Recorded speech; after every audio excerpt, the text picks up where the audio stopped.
Suppose that we are given with a function y equals f of x, and let the graph of this function may be like this: y equals f of x here. So corresponding to an input value x, I can mark a point P, am I right? That is x, the coordinates x f of x, because y equals f of x, the rule, what it governs there. So in this situation, x is the independent variable and y is the dependent variable. According to the change of x, a change will occur on y, and the variation of y with respect to x is a natural question. So suppose I am changing a little bit with the input value x to x plus h, usually called an increment. So corresponding to that, I may mark another point q, which has the coordinates x plus h as the first coordinate and f value at x plus h as the second coordinate.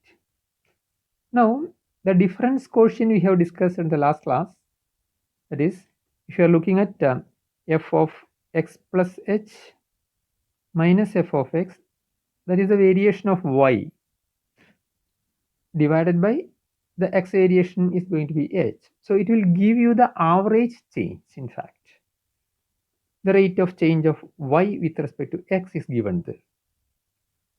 Still, if you are allowing h tends to 0, what is going to happen is the secant line PQ is merges or coinciding as the tangent at P. It gives a tangent at P as h is allowing to be 0.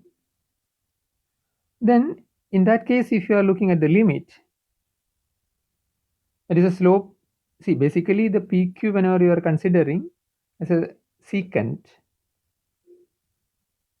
this difference quotient is giving the slope of the secant line geometrically. Now, as h tends to 0, geometrically the secant line converges to the tangent at P. So the tangent line and its slopes, that is what is given by the limit of this difference quotient. So it gives the instantaneous rate of change of y with respect to x at x. This is a very important measure in evaluating the variation of y with respect to x.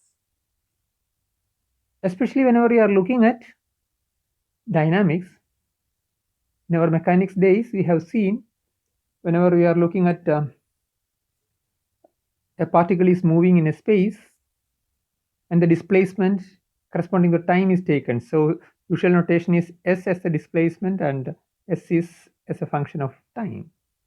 Whenever you are writing like that, a variation in t, the independent variable time, will give you a displacement change, and average is given exactly given by something like see, the same situation happens here.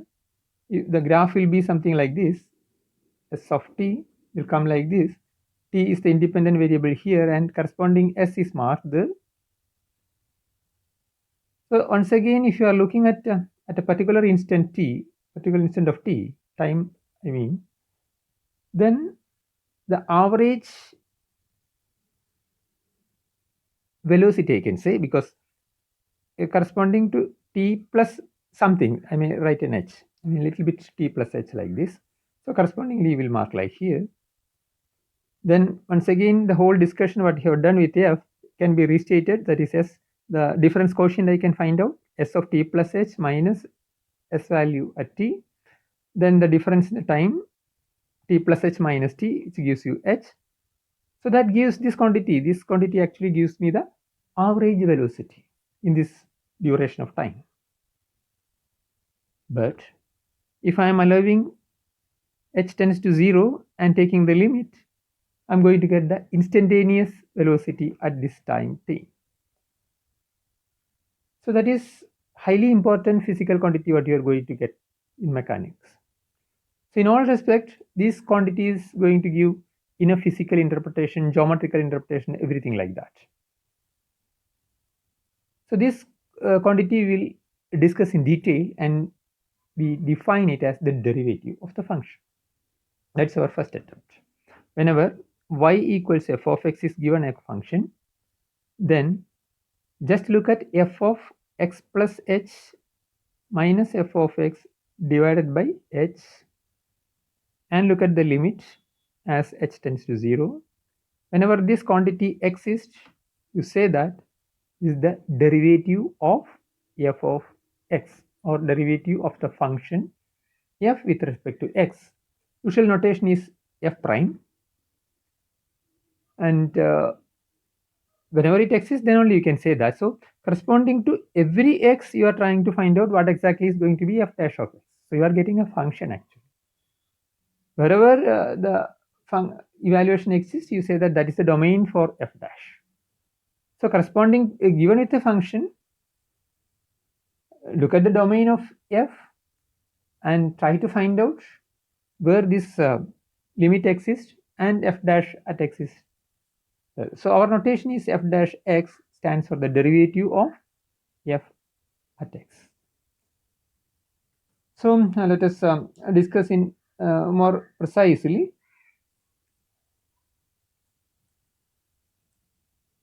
The derivative of a function with respect to x is going to be the function f dash, as we have stated before, given by this quotient, and notation is f prime of x. So it gives us, basically f dash x geometrically gives the slope of the tangent at p from the graph. F of x is changing at the rate of f dash x units, it's per unit change in x. So f dash x actually gives the rate of change of y with respect to x. So it's, as you have seen, it's highly useful physical quantity too. So let us just work with some examples to master these things. See, since you are finding out a limit of something, the process is again coming, we are detaching from algebra again. From the finite process of algebra, you have first changed in the limiting process, now then continuity, and now we are approaching towards a little bit more hierarchy, which is going to be a derivative actually, differential coefficients and all. So notations you have to be familiar with some notion about notations also. So either one can, whenever y equals f of x is the function and the derivative exists, derivative we mean our notation is f dash x. By definition, it is the limit of f of x plus h minus f of x divided by h, as h is going to 0. So all the notations, just you will list it. Either one can write this f prime to denote that, f prime of x we can say. Or if you are interested in y, that part also you can write d by dx, that also stands for the derivative, d dx of. It's the right way of giving that notion, d dx of y or f of x. Y, more precisely dy by dx, or right, d by dx of f of x. All these notations are fine, but don't misunderstand that dy by dx is just a numerator or a denominator. It's not giving anything like that. It just gives you a notation, d by dx of y, that is what it gives. Or if you are interested in y, simply one can use y dash also, y prime also. Moreover, the input, see, this is a function. I say for each x, whenever this limit exists, we are going for the evaluation. So it gives a function for us. So dy by dx, we are writing it down, d by dx of y actually. If at a particular point x equals a, if you are evaluating, notation can be used like this also. So dy by dx or d by dx of y at x equals a, you can write. All such notations are familiar. Sometimes you may use capital D also as an operator. Why I am calling it as an operator means D in that case stands for, you are given it a function f, then you are attaching its derivative f dash. F dash I mean f prime.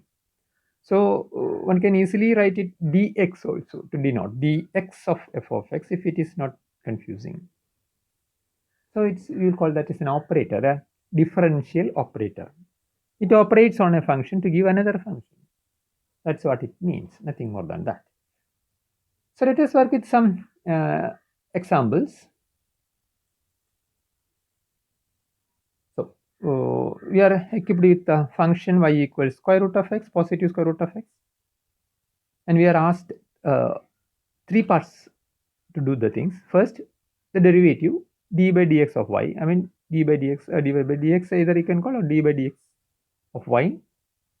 Obviously, as it is a function, you have to look at which domain it works, where it is defined, that's all. What are the inputs, values you can give it. Then the second question is, how fast is y changing at x equals 4? Remember, all these questions we will discuss and do one by one. See, the first part is actually d by dx of y you have to evaluate. Just you have to find out the limit. That is the limit of our y is given. So f of x plus h, this quotient you have to find out and approach the limit as h tends to 0, determine that. So it's a limiting process. How do you give that? With all the evaluations you have to give, and from the first principle one can do that, because limiting from the first principle we can do it. Later shortcuts are there, enough shortcuts are there. So find out the limit wherever it exists, just state that that is the domain. That is the plain way of doing that. But once you are doing this, you will get d by dx of y, or y prime, or whatever you wanted to call. Now it is asked, see, as x changes, y is also changing. So in fact, this is giving the variation of y with respect to x, right? So at x equals 4, it is asked for. So you have to evaluate d by dx of y. That's a function you will be getting.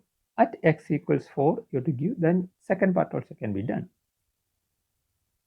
That is the second part it gives. The last part is almost a geometrical one. How to relate this kind of thing is geometrically. Second part is giving you a little bit mechanical way if you want. Mechanics, what it gives and all. Not exactly other thing. So find the slope of an equation. It's highly geometrical, because once you are finding out the d by dx at a point, at the point x equal, input is x equals 4, you are looking at the tangent and its slopes. So slope is given, a point is also supplied. That form obviously gives you the equation of the tangent in the graph. So this is what you are asked for. So one by one we can just look at. But the first part, for the time being, we are just using the first principle. But later you can use fundamental formula what you have learned so far.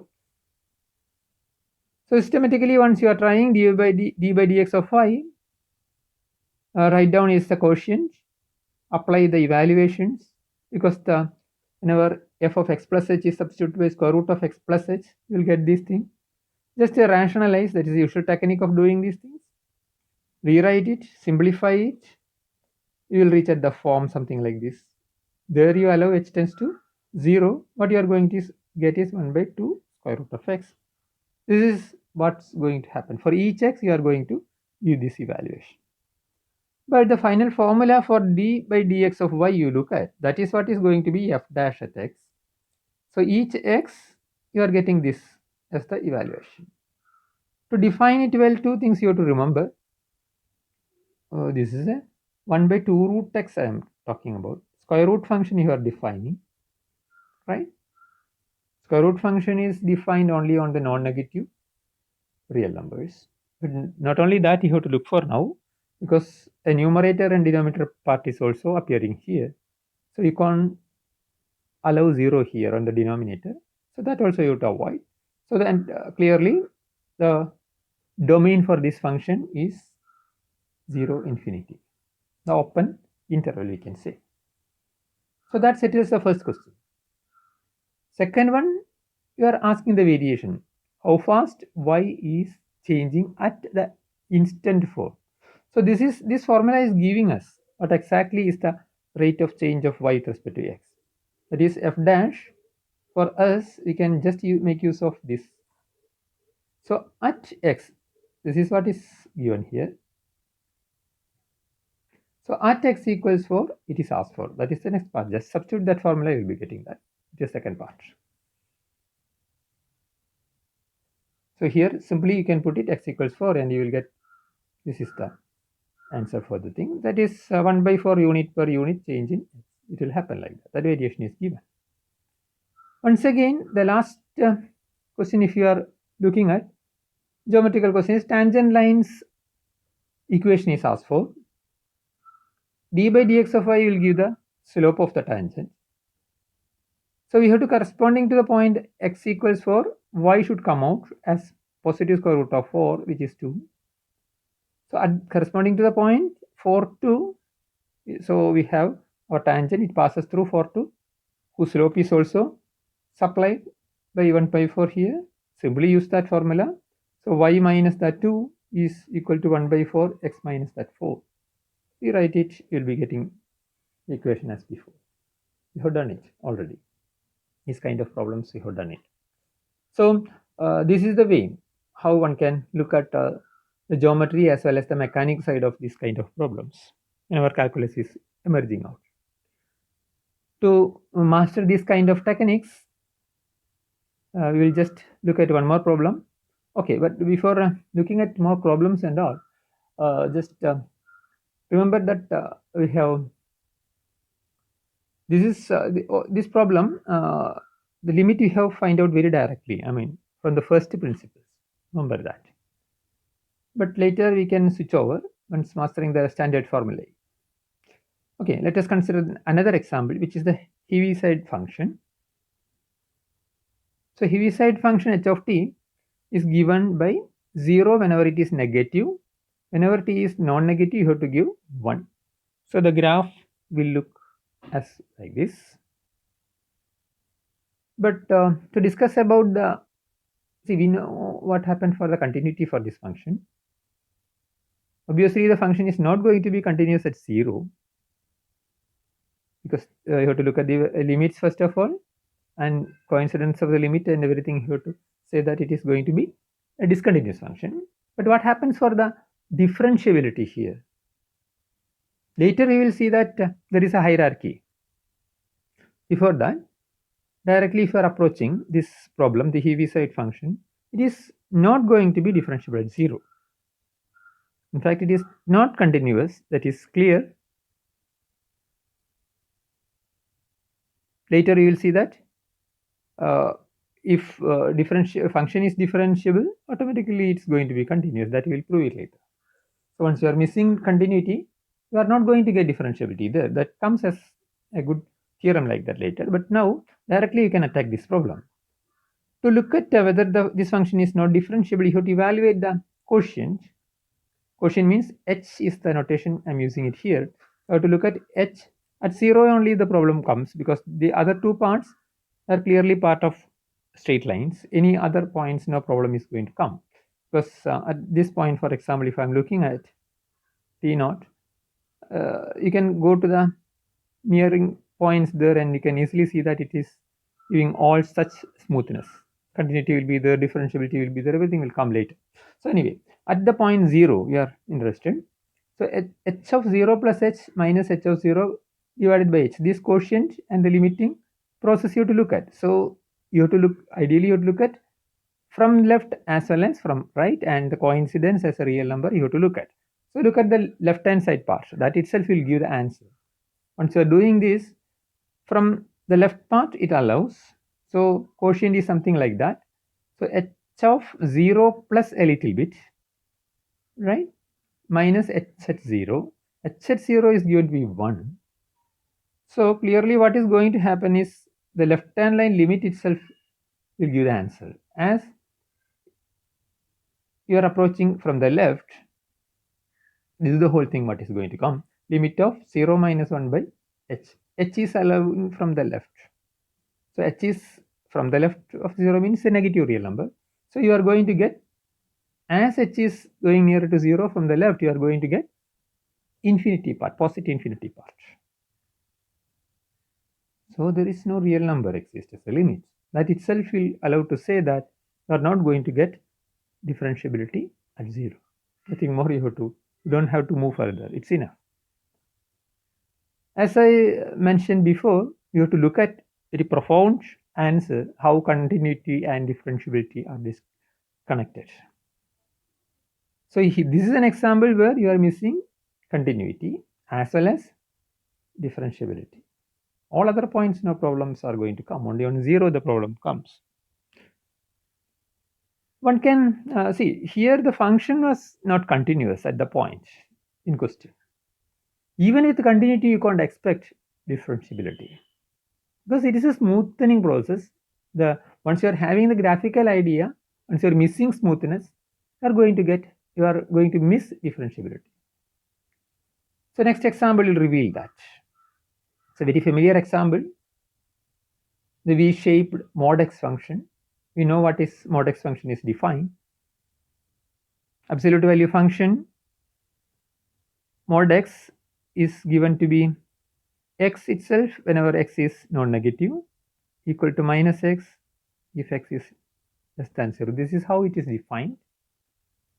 Again, from the first principles we are looking at, the graph is clear there. So it's going to have a sharp edge at 0 that kills the smoothness of the function. That is what you are trying to look at now.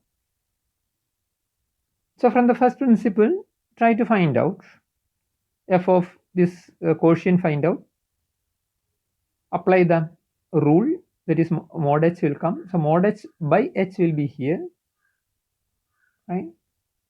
So h from the right side you can approach first. So once you are having h is positive side, the valuation is positive. So mod h can be replaced by h. You'll be getting, as h tends to 0 from the right, you are going to get the limit as 1. In a very similar process, one can start your game from left. So what happens for this evaluation of the quotient now is mod h is going to be negative of minus h, because that is how the rule works.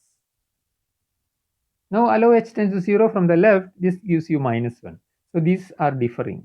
These two values are differing, which gives that this quotient limit, this limit does not exist because they are different. This particular limit is not existing there, which says that f is not differentiable at 0.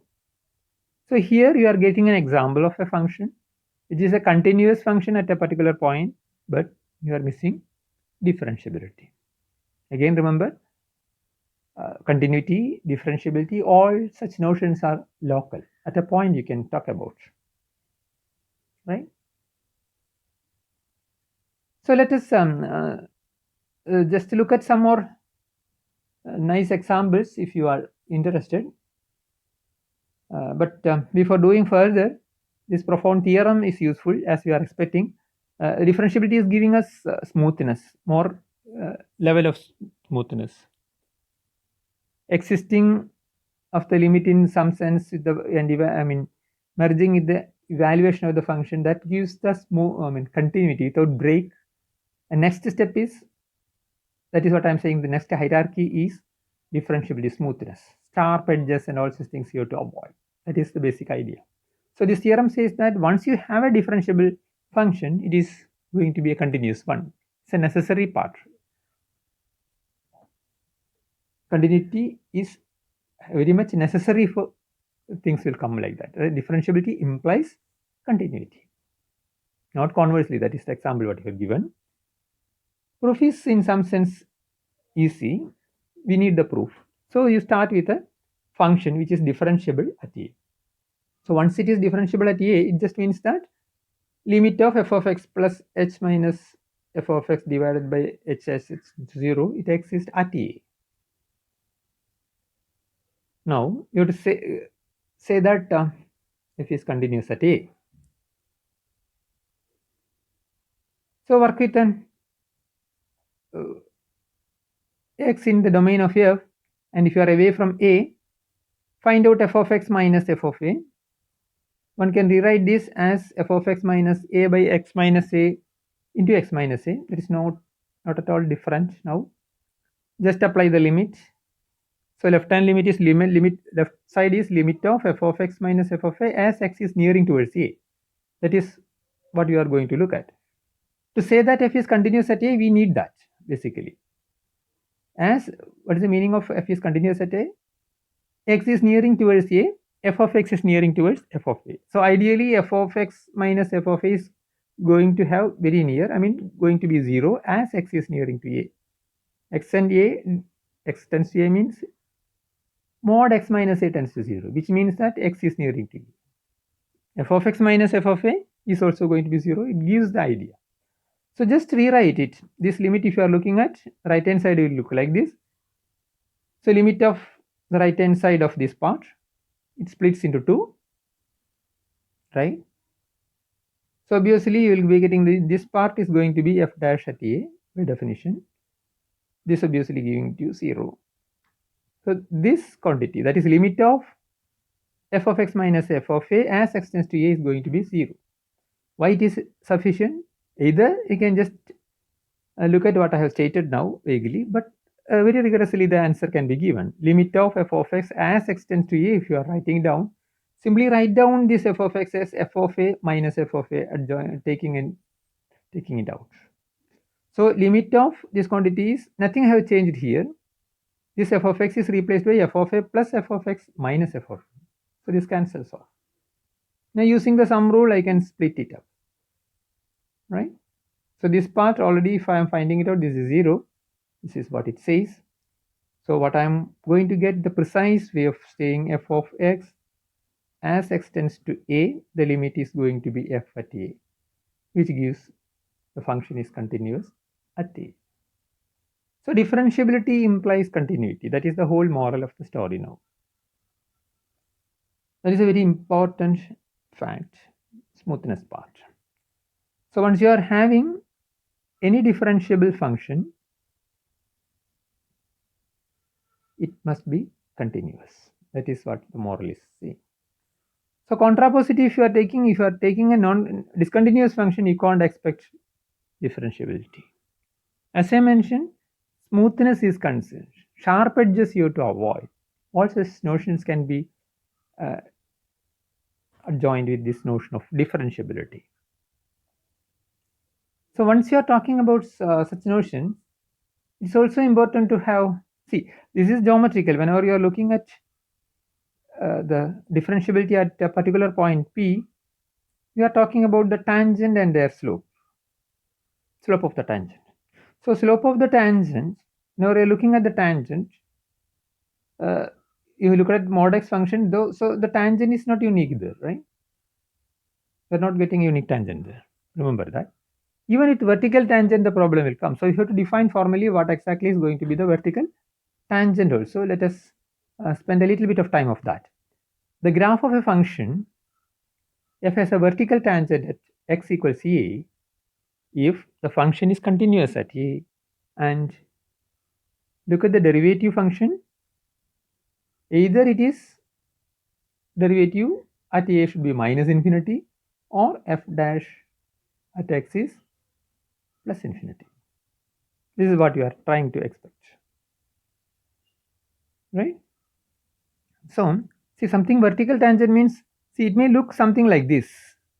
See, this is, see, let me, sorry. So I will just look at vertical tangents may come from different notions. So you have to be careful. You have to look with an example. See, this is what is the definition of a vertical tangent. As x is nearing to a, f dash x should be minus infinity approaching or plus infinity approaching. In that setup, you are going to call f as a vertical tangent. This is what you are trying to say now. So let us work with an example that is more better to something like this. So it comes towards this, some kind of examples we'll look at. So a beautiful example, it will be useful in very sense, we'll work with that. So first of all, whenever vertical tangents are concerned, remember you are working with a continuous function. So the best example it's coming for here is f of x equals x to the power 1 by 3 cube root of x. It's a nice function with the entire real numbers as the domain. So you'll be getting the graph of this fellow like this, y equals x to the power 1 by 3. See, it is easy to plot this graph because you know what is x cubed is. So x cubed may go like this. So on y equals x, you reflect it. we'll be getting the corresponding notion of x raised to 1 by 3. That is what is pictured here. So what happens here is, look at geometrically what happens. Is it having a vertical tangent?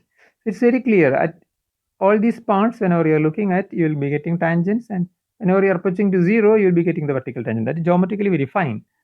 So it's a continuous function. F is a continuous function.